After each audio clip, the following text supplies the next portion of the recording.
In this video, we'll give you the top waiver wire players to target heading into Week 6, along with our top reactions to Week 5. I'm Jim Coventry, joined by Anthony Cervino of RotoWire. Anthony, let's hit the waiver wire, the early waivers. We try to get most players. Obviously, some of them are roster. We go top to bottom, so the ones at the top, depending on your league, might be roster. But as you go down to the bottom, might be available in even in tougher leagues. Starting out a quarterback. Kirk Cousins may be available in single quarterback leagues. He was drafted as a quarterback 18. If you're in a league where they don't draft two quarterbacks, yeah, he might be there. And he hadn't thrown for more than 241, Anthony, in any of the first 4 games. And of course, he's not having another 505 touchdown game like he did against Tampa. But what we do know is this. He is getting in sync with his receivers. And you've seen, especially with Drake London the last 3 weeks, Darnell Mooney, this offense is starting to figure things out. Thoughts on Kirk Cousins? Yeah, I think Kirk Cousins should be added everywhere. And maybe it took him a little bit to get going, coming off the Achilles.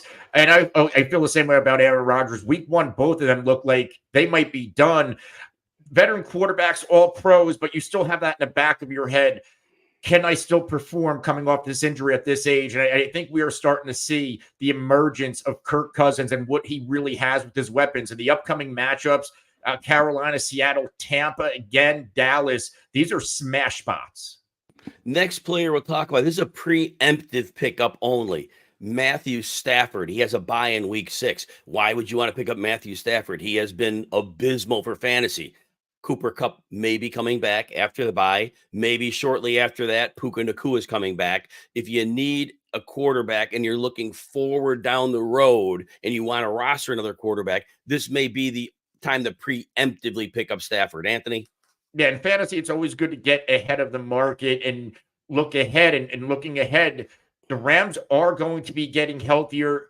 We have not seen great fantasy success from Matthew Stafford, and we know why. It's the injuries, but we also know that Sean McVay, he can cook up a lot of good things. And Matthew Stafford, for what it's worth, he also broke late last year.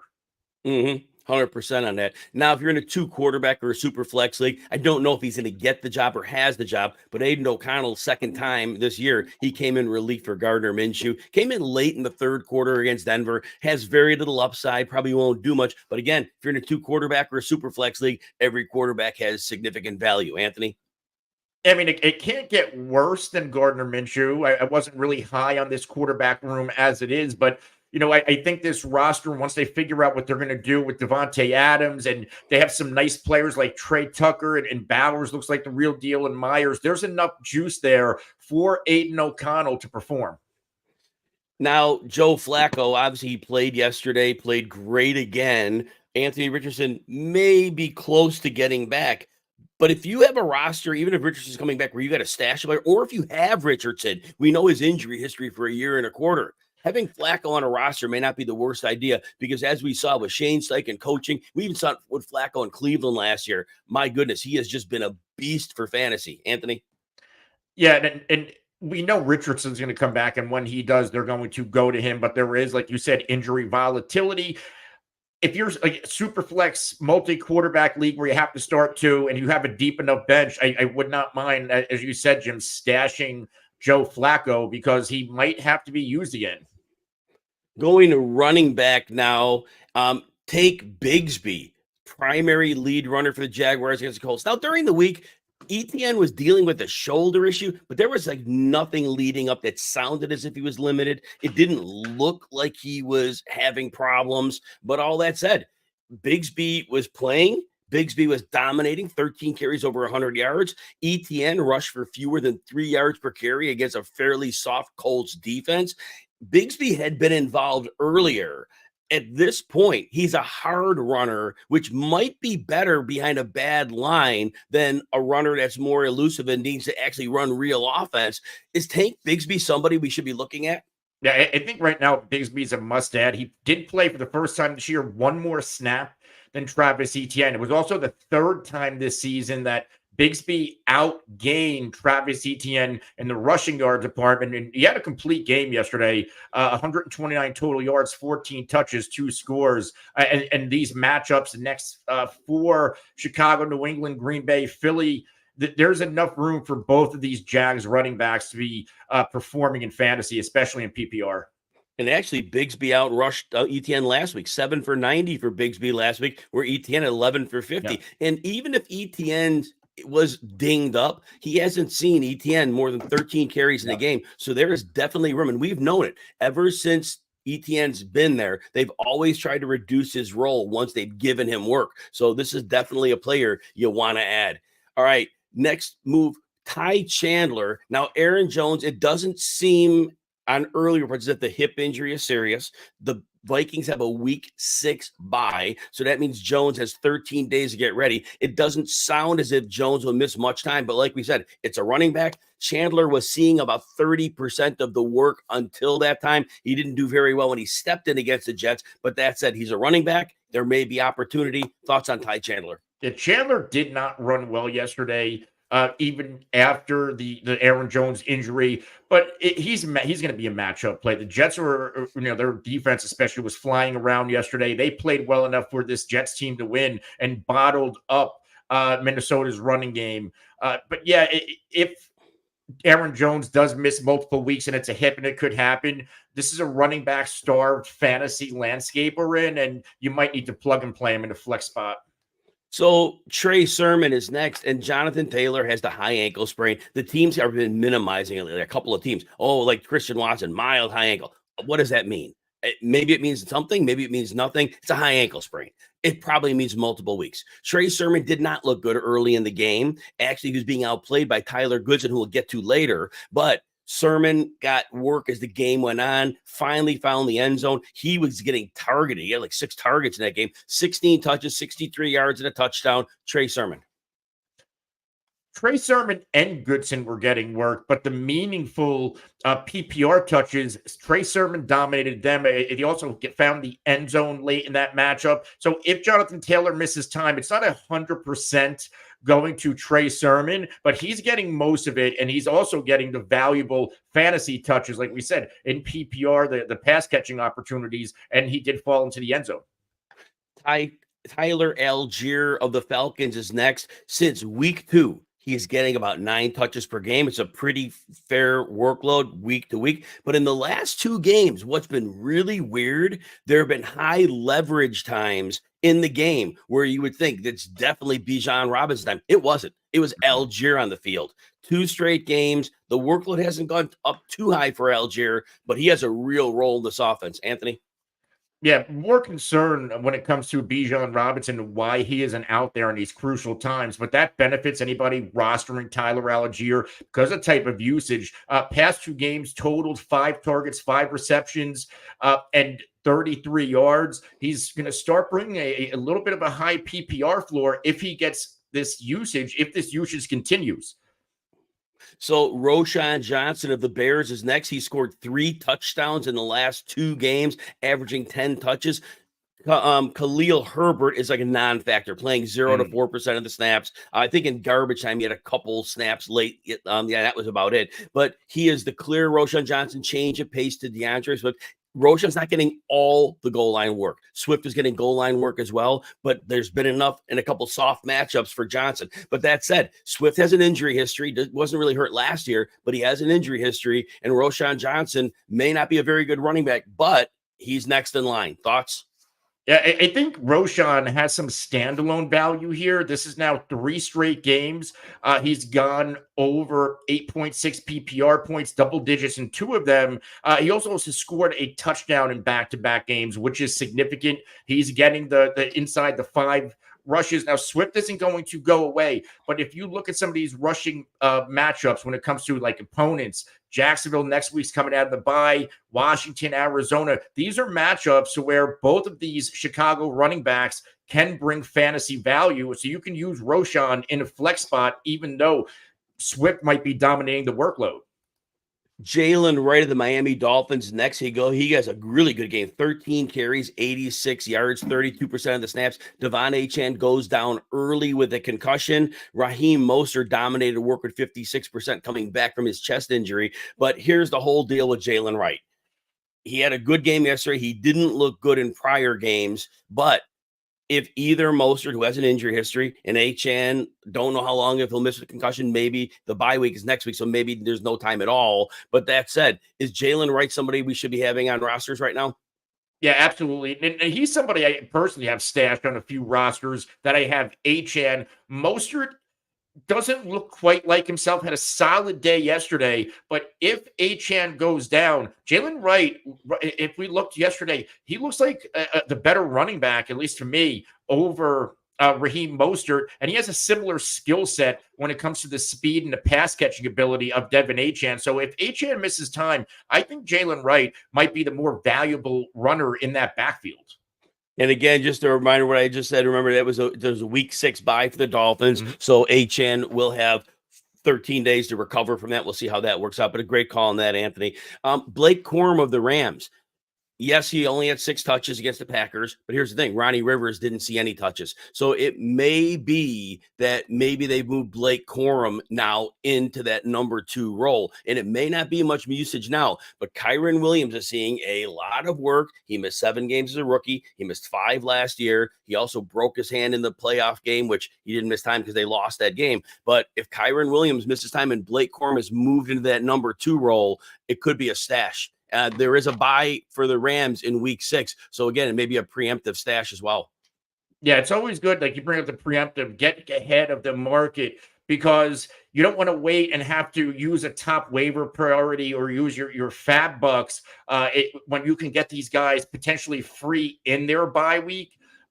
When it comes to Blake Corum, he's more talented than Ronnie Rivers. It's only a matter of time before he takes over that number 2 spot from Rivers. And obviously, Kyren, he has a little bit of an injury history from dating back to the short sample size of last season. If he goes down, I think Blake Corum is the clear-cut number 1 running back on this team.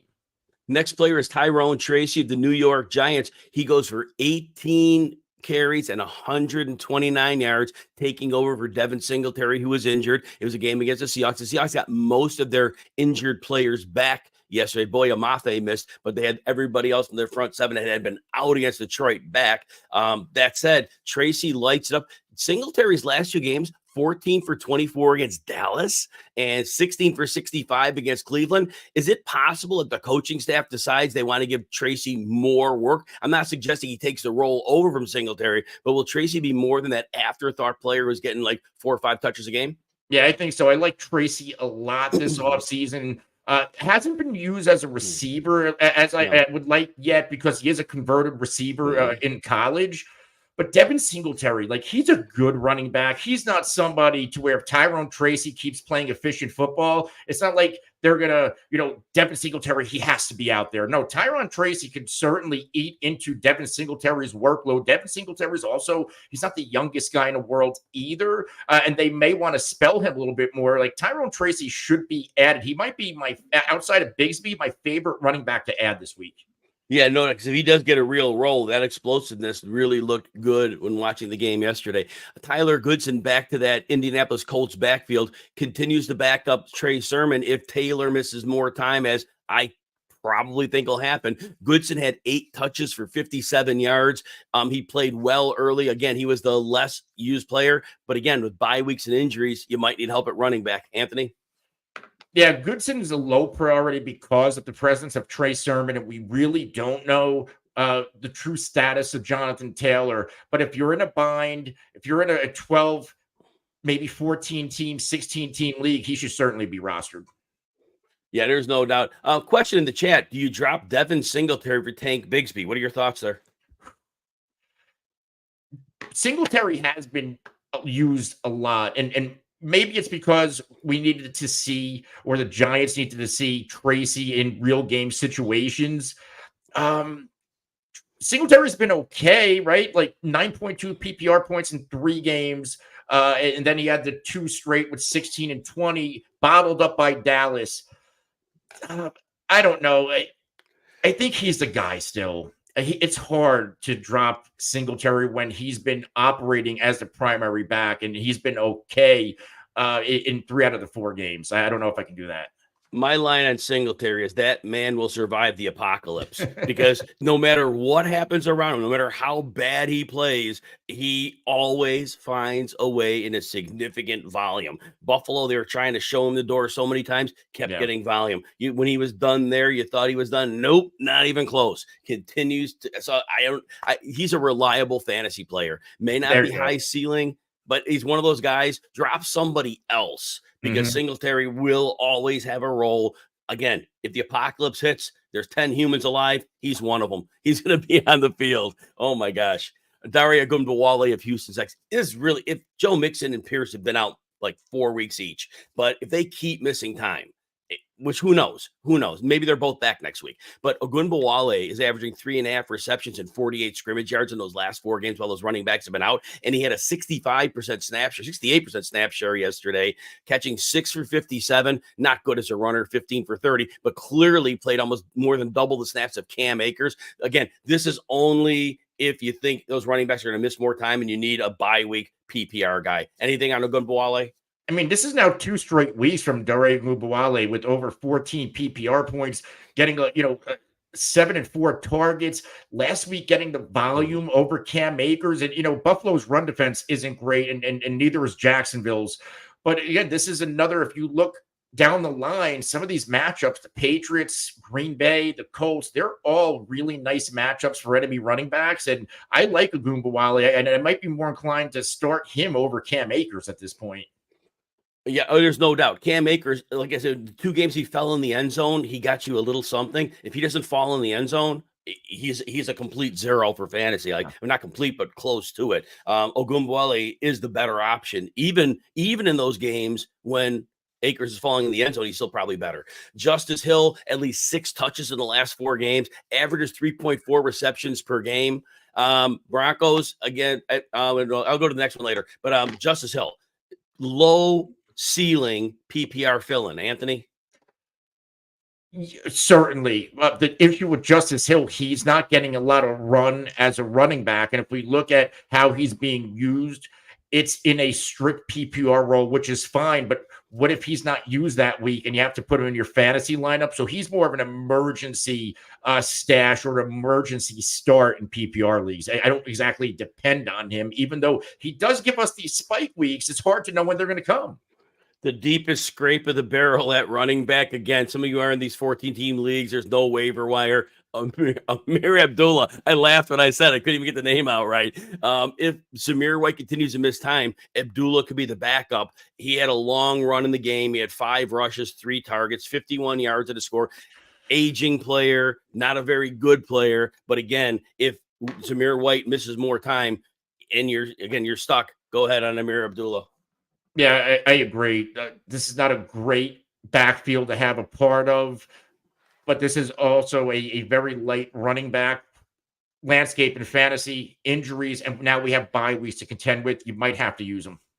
All right, if you enjoy videos like this, please consider hitting the like button and subscribe to the RotoWire Fantasy Football channel on YouTube. Also, check out all of our fantasy football content and rankings by getting a free 2-day trial. No credit card needed. Head on over to rotowire.com/Jim to see all of our content. All right, let's move over to the wide receivers, and then we'll finish up with tight ends. And we'll get some reactions to week 5. Wide receivers. Michael Wilson may be available in some leagues, averaging 7 targets, 5 catches, 60 yards over Arizona's last 3 games. Defenses are really making it a point to gang up on Marvin Harrison, and Wilson is seeing very favorable coverage. So Wilson is a clear number 2. Thoughts on Michael Wilson? Yeah, I like Michael Wilson, and the usage, especially in the past 2 games, has been there. I like that you bring up the coverage going towards Marvin Harrison Jr. and even Trey McBride. Now that he's back, he's going to garner coverage as well. So we could start to see Michael Wilson emerge into a solid fantasy weapon. Kyler has always been good at throwing the ball to outside receivers, so there is definitely some traction there as well. Ray McLeod, I have him on most of my rosters. In week 1, in some of the deeper leagues, I'm like, you know what? I need some PPR help. I heard he's going to play the slot. He is playing almost every snap since week 2, and he averages 4 catches, 44 yards in those 4 games since he's been a full-time player. Solid floor PPR option. Anthony McLeod. Yeah, I can't believe it. I remember you calling him out as a sneaky ad after week 1, and I was kind of shocked by it. but he's been nothing but productive, high floor, not going to bring a ceiling. It's almost like a poor man's Wan'Dale Robinson to me. That's a great way. Yes, how do you say it better than that? I love that. Jordan Whittington has averaged 6.5 catches, 75 yards, and 9 targets over the last 2 games. Moved into a role last week. However, Cooper Kupp and Nakua are probably coming back soon. The Rams are on bye this week. Also, I don't think Demarcus Robinson for his role. That role is very important in that offense, and I almost think that Whittington might be redundant with Kupp and Nakua in terms of what they do. So I'm a little bit nervous about that. But again, I'm not sure what the health level of Kupp and Nakua are. Thoughts on Jordan Whittington? Right now, Whittington, these past 2 games, that's more productive than we've had in a consecutive time period. Like Demarcus Robinson, he was supposed to be the guy. He hasn't really done anything until, a solid showing last week. Tutu Atwell had a solid game last week. Whittington now back-to-back games over 12 PPR points, 8 and 10 targets in that period. He's not scoring, but a nice high PPR floor in a good offense. They got a bye week coming up, but out of it, you got Vegas and Minnesota. As good as that defense is, you can throw on them. A lateral point. I told people to downgrade Demarcus Robinson when Kupp and Nakua got hurt because I said when he's the number 3 option, nobody can cover him. He's deadly. When he's the number 1 considered option by team, now he's screwed because he's Demarcus Robinson. So that's the point. But so I just wanted to bring that out there because I've been saying that all along because, I don't expect Demarcus Robinson to do much without those other 2, but he is a very complimentary piece to them. But I love your thoughts on Whittington. Trey Tucker's next. If the Raiders make that trade of Devontae Adams, which it sounds probable, possible, something along that, Tucker did little against that excellent Denver defense, but in softer matchups, he could be productive. Because remember, in weeks 3 and 4, he combined for 137 yards and a touchdown. He's a good downfield player. That doesn't always match up with those quarterbacks they have. Aiden O'Connell might be a little worse off, actually, than Gardner Minshew, but still, Trey Tucker is a talented player. Anthony? Yeah, Trey Tucker, like Devontae is probably as good as gone. And this is somebody, if you can still get ahead of the market, I would. Some people might be hesitant to go all in until Devontae gets traded, which means now is a time to buy because he's going to step into a full-time player in 2 wide receiver sets. I don't love the quarterbacks, but, somebody like Trey Tucker, he's going to be a high floor and he'll give you some spike weeks. Next player is Darius Slayton, but that's only if Malik Neighbors continues to miss time with a concussion. Most players are back a second game, but you never know. But that point, I want to say Darius Slayton has always had a really good connection with Daniel Jones. He was normally like a 700-yard player, and I think it was 3 straight seasons. He's a productive player. And against Seattle, he goes off for 122 and a touchdown. Now, that's not going to be games like that, but he is a good player if Neighbors misses time. And we already see this offense wants to funnel the ball to that outside receiver. Certainly, they force it to Neighbors way more, but we saw Slayton, again, heavily involved. Thoughts if Neighbors misses time?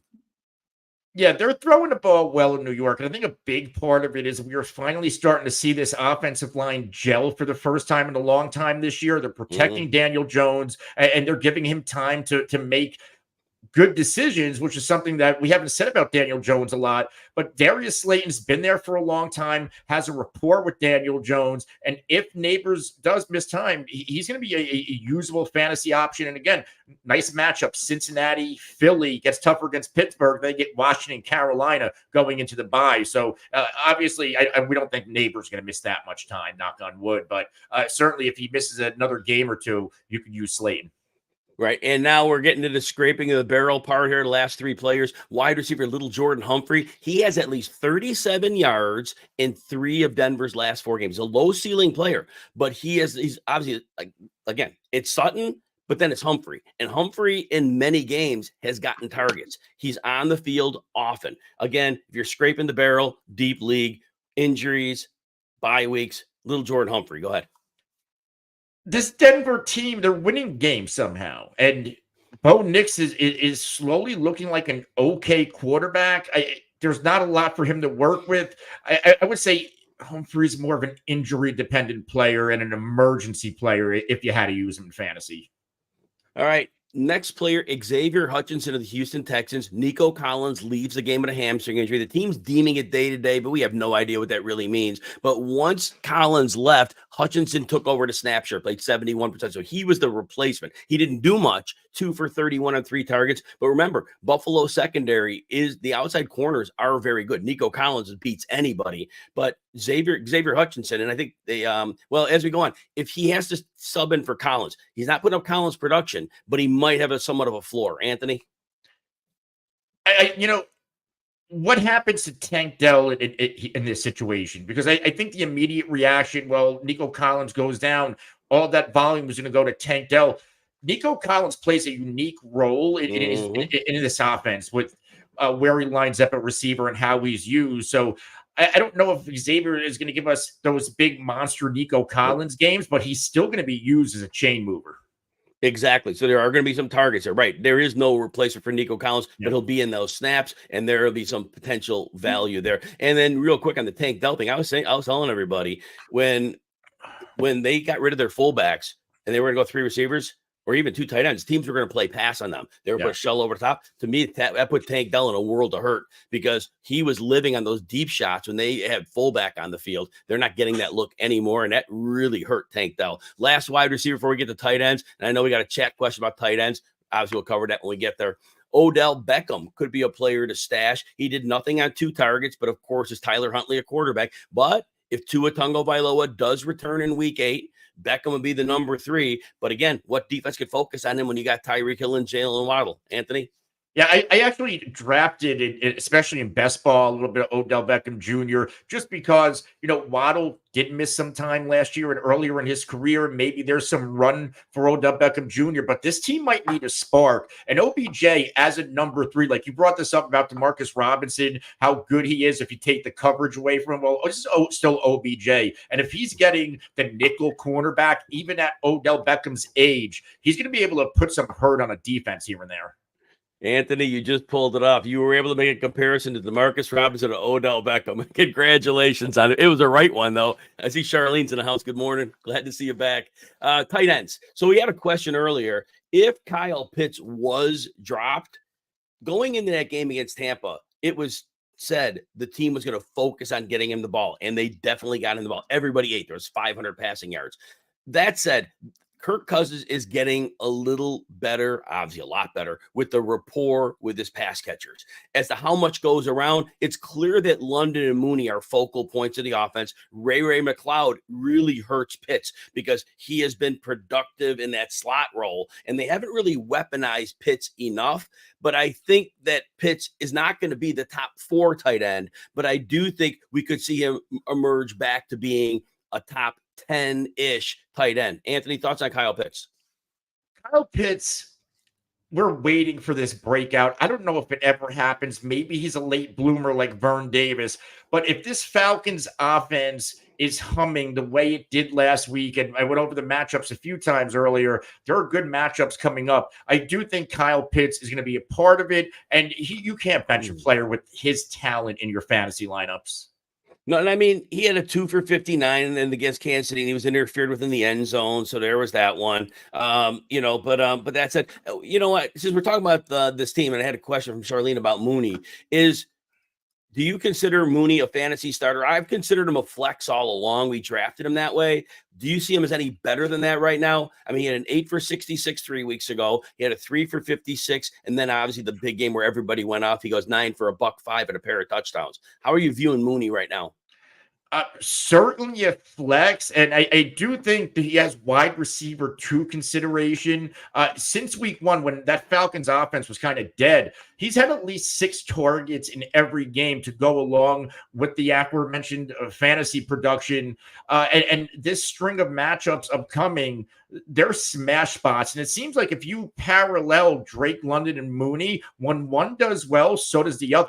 And in this 4-game span since week 1, the worst game from Mooney was actually the worst game from Drake London. So it seems like when this offense is going, it's going, and both of these wide receivers can be used and highly productive in fantasy.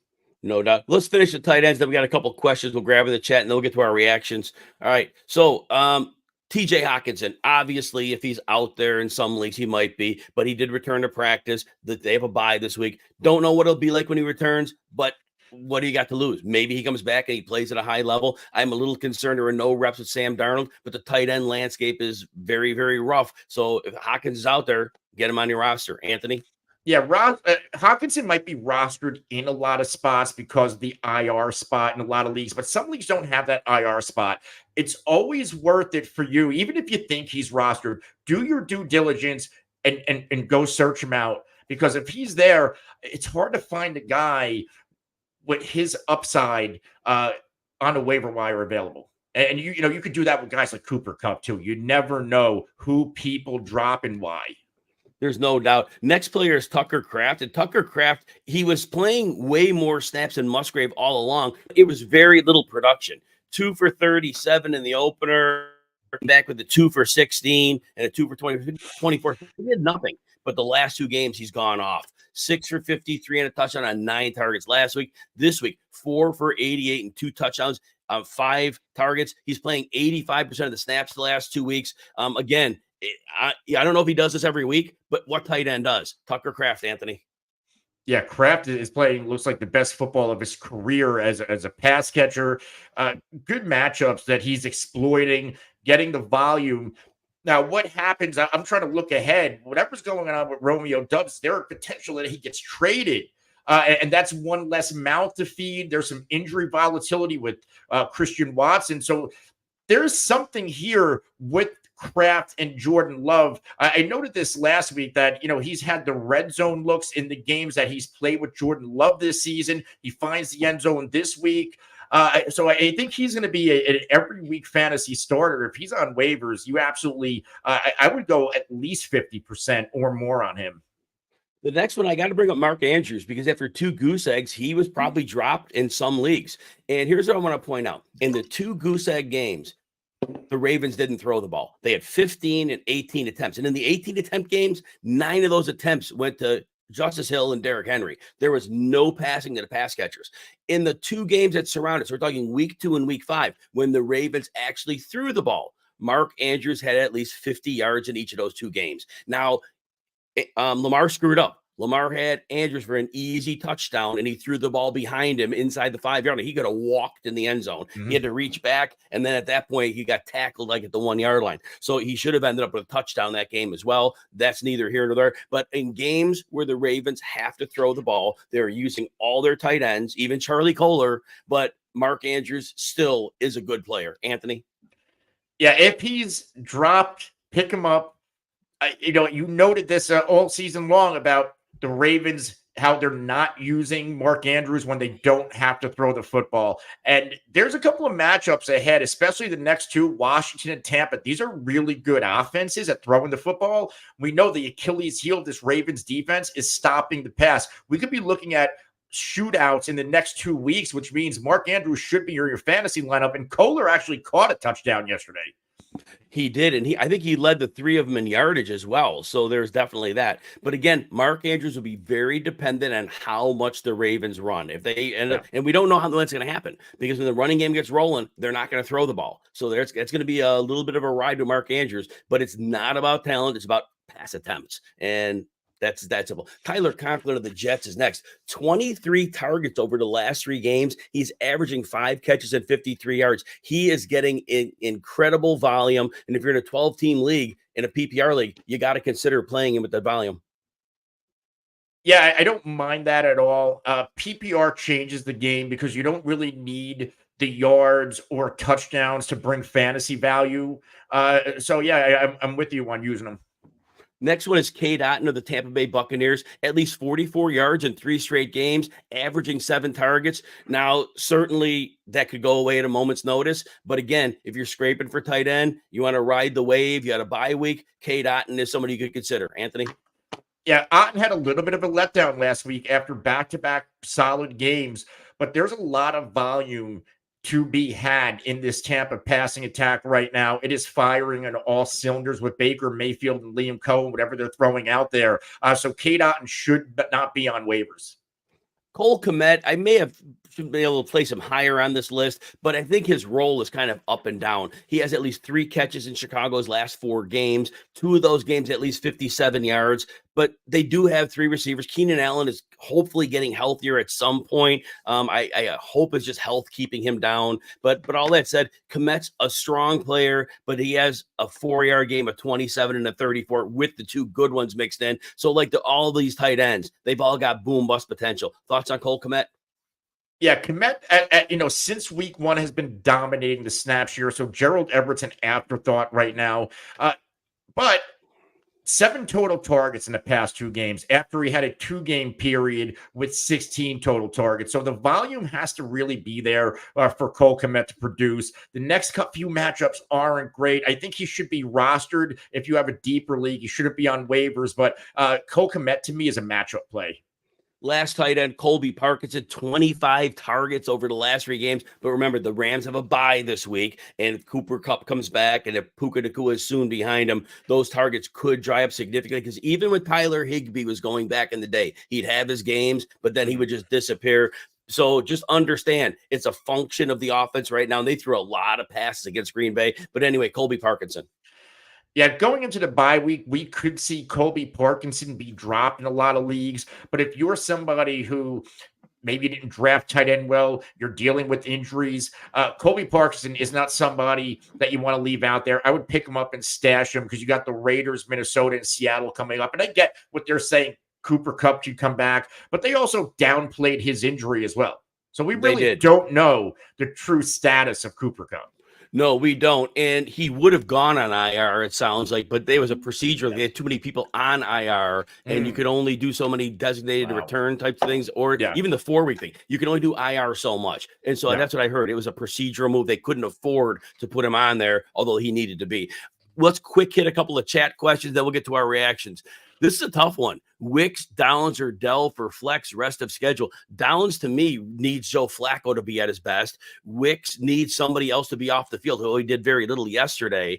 Dell will have a stable role, though he hasn't been great. I'd be more inclined to think Anthony Richardson's going to play, and I would probably let go of Downs, but I can make a case for Wicks. Who do you let go of?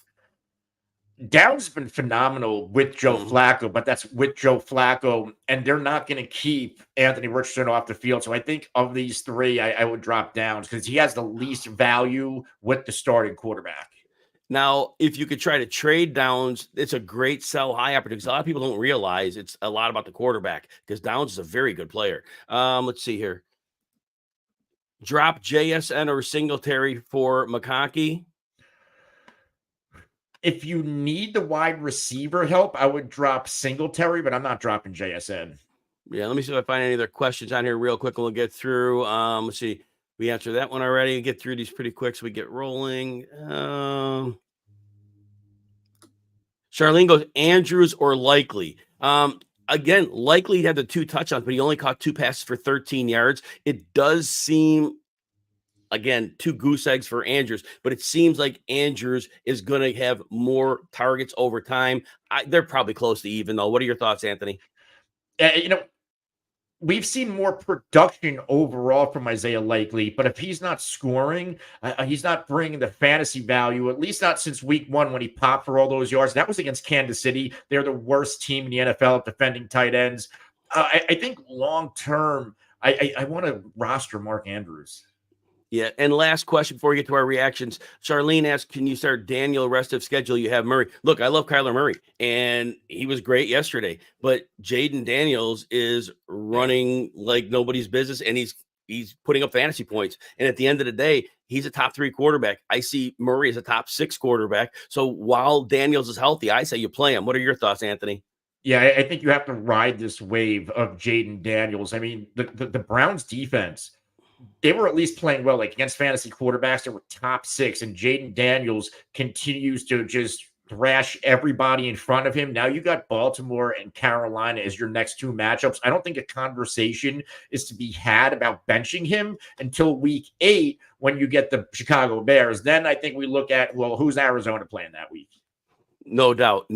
So, yeah, you got to play the matchup sometimes too. All right, let's get to some reactions. Reaction number 1. Is it time to panic about Josh Allen? It's interesting because when you look back at Allen's season, In week 3 against Jacksonville, he lit them up. Now, that was coming off the Miami game. For fantasy, he didn't do anything. That wasn't his fault. They blew them out. So 19 pass attempts, he didn't have to do anything. Jacksonville, 4 touchdowns. We loved it. But then he plays Baltimore. And we excuse that one because Baltimore is the big bully on the block, and they punch him in the mouth repeatedly. And Buffalo is not going to have answers for the way they played. They played Houston. I thought Houston was a perfect setup for the way they like to play offense in Buffalo. And I thought Allen would do really well. What I saw, Anthony, was they don't have receivers who can separate. And Khalil Shakir was out, but he better not be the answer, because if he's the answer, you're in trouble anyway. He's a good player, but he's not like any Superman. So I think the lack of ability of these guys to get open, and Houston played, I think, 35% man, which is way higher than their normal rate. And Buffalo's receivers weren't getting open. They're putting extra bodies up closer to the line because of the lack of a vertical threat. So Josh Allen isn't having those big running games. I'm worried. What are your thoughts? Yeah, I'm very worried. I know a lot of people don't want to hear it because Josh Allen, they view him as Superman, but Josh Allen needs help. Before Stephon Diggs, if you remember, Josh Allen was a good fantasy quarterback, not a great one. I think he had Cole Beasley and John Brown. Then they get Stephon Diggs, and we saw that Josh Allen take off. We've now had 3 games for Josh Allen under I believe under 16 fantasy points. Now, one of which Buffalo blew their team out. It was Miami in week 2. He didn't have to do much. But if that's what we're going to get out of Buffalo, where they're going to blow you out, run the football, and phase out Josh Allen that way in fantasy, or if he's playing these matchups like Baltimore and Houston, where they have to play from behind, and they don't have the weapons for Josh to throw to, and they're taking out the running game, I think their hands are tied. And until Josh Allen gets another wide receiver, I don't know if he's now is he still the locked and loaded answer starter in fantasy? I don't know right now. I mean, obviously, if I'm in your fantasy team, you play him every week and you deal with the ups and downs. But if let's say for some weird reason, somehow you had choice between Jaden Daniels and Josh Allen, who are you starting? Jaden Daniels right now, and I can feel like I can say that confidently. Oh my gosh, because they're running the ball well in Washington. It's not only, they're running, and that's opening up Jaden Daniels as a thrower. And we're going to bring them up. Don't jump the shark. And we're going to talk about them in reaction number 5. So I get it. Well, let's save our heat for that one. All right, Anthony, we're going to go to reaction number 2. 49ers fall to 2-3. Are they in danger of missing the playoffs? In the opener, Anthony, they beat the Jets 32-19. We didn't know what to make of that one. Then they lose 3 of 4. Lose to Minnesota 23-17. Okay, Minnesota's playing great this year. We get that one. They lose to the Rams. Divisional matchup, so we kind of say, okay. And the Rams were really beat up in that game. Rams beat them 27-24. They do get that big win over New England. Who cares? It was New England. Doesn't matter. They're terrible. Then they play Arizona, and they have a lead, and they lose their kicker, Jake Moody, to a high ankle sprain. And then they got like a 4th and 17, and it was like in field goal range. And they couldn't kick the field goal. They had to go for it, and they miss. Arizona gets the ball. James Conner in the second half just runs the ball down their throats. Kyler Murray converts a bit. And all of a sudden now, this 49ers team is under 500. Defensively, we know Hargrave's been done for the season a couple weeks ago. Defensively, they're not a great team right now. Are the 49ers in danger of missing the playoffs, Anthony? I don't want to go that far and overreact, but it seems like when the injury bug hits, it hits. And, losing Moody, that cost them a football game. And, they'll potentially get CMC back. But to me, in the back of my head, well, what's next? Who's going to go down next? And on top of that, if you don't have the offense to carry this defense is not playing good football. It's a first-year defensive coordinator. I don't love their secondary. They've had a lot of turnover in personnel and coordinators through the years. This just might be a year where, look at 49ers. They've been dominating the NFL and the NFC year after year. This might be, I don't know if the window isn't shutting, but I think this is the year where, okay, we need to retool a little bit. For the next reaction number 3, we're going to do a 2-parter. I'm going to make this a 1-parter for the sake of time. We got to get 5 reactions. So I'm going to talk about what is going right with the Vikings. First of all, the defense. We love it's this modern defense. And we saw the interception from Van Ginkel. And Van Ginkel, he's at the line and he drops back into coverage, what would be like a vacated spot normally for the offense to go to. And because Aaron Rodgers is running in this Nathaniel Hackett offense, which was fine potentially a few years ago, it's not fine against these defenses that are moving post snap. And then all of a sudden, this defense really gets things rolling. And then offensively, Sam Darnold didn't have a good game, less than 50% completion rate, $179, throws a pick, but that said, they do get the win because of their defense. Everything's going right for them. Aaron Jones is dinged up. We don't know if he misses time. And I know we're talking about what's going right here. But after we saw Sam Darnold go for less than 50%, are we a little worried that there could be some things exposed to his game? Well, starting off with what's wrong with the Jets. Now, listen, we're just going to talk about the Vikings. Okay. I said for time, because we got to cut that one short. We got two more takes we want to do. So we're just going to talk the Vikings.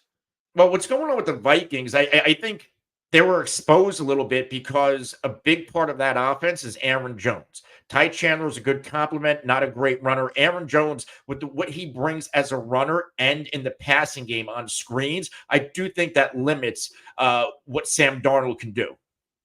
Yeah, and I think you're right about that because that offense really needs to have Jefferson and Aaron Jones going. And if you limit it down to one of them, Addison's a great player, I get that. But realistically, that is an issue because if they don't have him out there, Ty Chandler, he does not cause any issues for any opposing defense. Yeah. So I do love that call there. So yeah, but what's going right for the Vikings? That defense is for real. It's gonna be interesting to see. The Vikings after their bye will play the Detroit Lions and then the Rams and then Shane Steichen and the Colts. I think those three games, and I don't know who the quarterback will be for Indy, probably Richardson. That might make it a little less, intense, but I want to see these three coaches up against this defense because we're going to find out a lot if this is going to be sticky for a full season. Anything else in the Vikings? No, we can move on. All right. Reaction number 4 is Caleb Williams turning the corner. Look back at the Bears season. Week 1, they scored 24 points. Oh yeah, well, guess what? Block punt and an interception return. Their offense did nothing. They couldn't move the ball. They were under duress. They played the Houston Texans. They scored 13 points. Caleb Williams got blitzed relentlessly. He was lost. They play Indy. All of a sudden, they only scored 16 points, but Caleb Williams looked slightly more comfortable. He looked a little better in the pocket, made a couple of degree of difficulty throws, and then he gets a couple of cake matchups. He gets the Rams, and he gets the Panthers. And it wasn't just that he lit up bad teams, Anthony. It was the pocket awareness, the spatial awareness, that when there were bodies around him, he hung in as long as he could, but he understood where those bodies were. And he didn't get out of that pocket and make people evade him until he had to.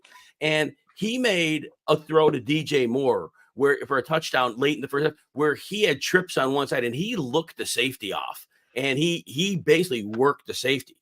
I see a lot of subtlety getting figured out. This is a young man who is learning on the job, and he's learning fast. And I believe, yes, cake defenses. And I don't think he lights everybody up that he plays, but I think Caleb Williams may be that special quarterback we thought. What are your thoughts on him so far? I like Caleb Williams. And for what it's worth, the first 2 games he played at Houston and Tennessee, Tennessee's a really good defense this year. Those were tough to open your career against. He's exploited the soft matchups. 2 out of the past 3 games, well over 300 yards passing, getting touchdowns. What's helping him, especially recently, is the way they're running the football. DeAndre Swift, the past 2 games, he looks like a different player, what he's bringing. And obviously, if he's running the ball at that rate, you got Roschon Johnson in the mix, you're going to make life a lot easier for Caleb Williams, who he has a lot of nice weapons to throw to. So this is not one-dimensional football anymore. And as long as they can keep running well, I think Caleb, a slew of outstanding matchups really through the end of the season. He only has 1 matchup, and that's Week 10 against New England. They're number 9 against fantasy quarterbacks. If we're looking from a fantasy lens, I would go trade for him now. I think he's a must-have fantasy quarterback rest of the way. Yeah, it's going to be exciting to watch. And I think if teams begin that idea of blitzing him like the Texans did, I don't think that's going to have the same effect that it earlier in the season because he is seeing the field better now. And if they're are blitzes at those levels. I think he's going to have answers for some of that. I'm still not excited about Shane Waldron coaching them, but I think Caleb Williams is really showing, yeah, this guy was definitely the first pick in the draft because he is doing things that a lot of quarterbacks cannot do. For fantasy, yeah, Jaden Daniels is better, no question. But who would I rather have running my team based on these few weeks? And I get it, but it's Caleb Williams because he is doing things that only a few quarterbacks in the league are capable of doing, and he's going to get better with experience. It's exciting. All right, our last reaction number 5. Are we ready to believe in the Commanders? Anthony, you wanted me to ask this last week. We didn't get to it. They're 4-1. They lose their opener to Tampa 37-20, a couple garbage time touchdowns for Jaden Daniels running. Then they nip the Giants. They do beat the Bengals by 5, but they were up way better. That was kind of like garbage time where the Bengals came back. Yeah. They blow out Arizona, and they blow out a bad Cleveland team. Now, that said, Arizona comes back and they beat the 49ers. Cincinnati obviously goes toe-to-toe with Baltimore. The Giants beat Seattle. So maybe the schedule wasn't as soft as people think.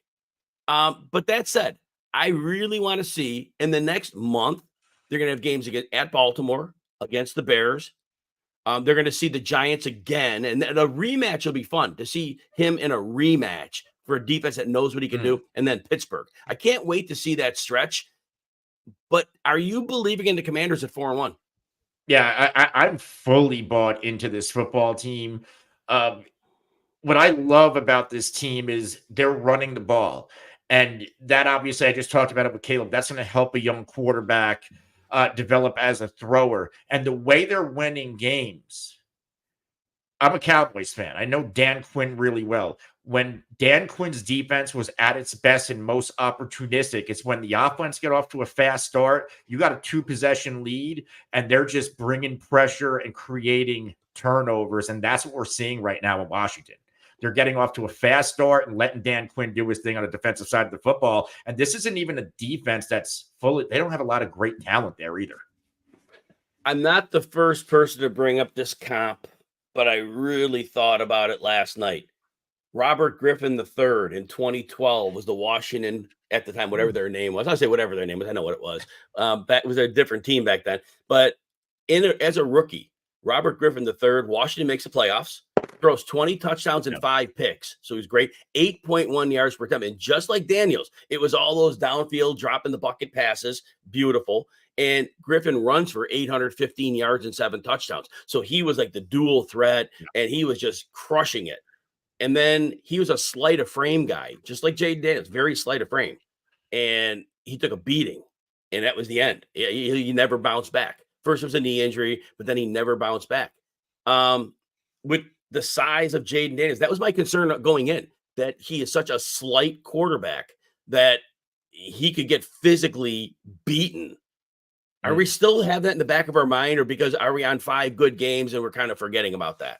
I mean, he is, at least now he's protecting himself well, right? Like we know who the quarterbacks out there who aren't protecting themselves when they're running.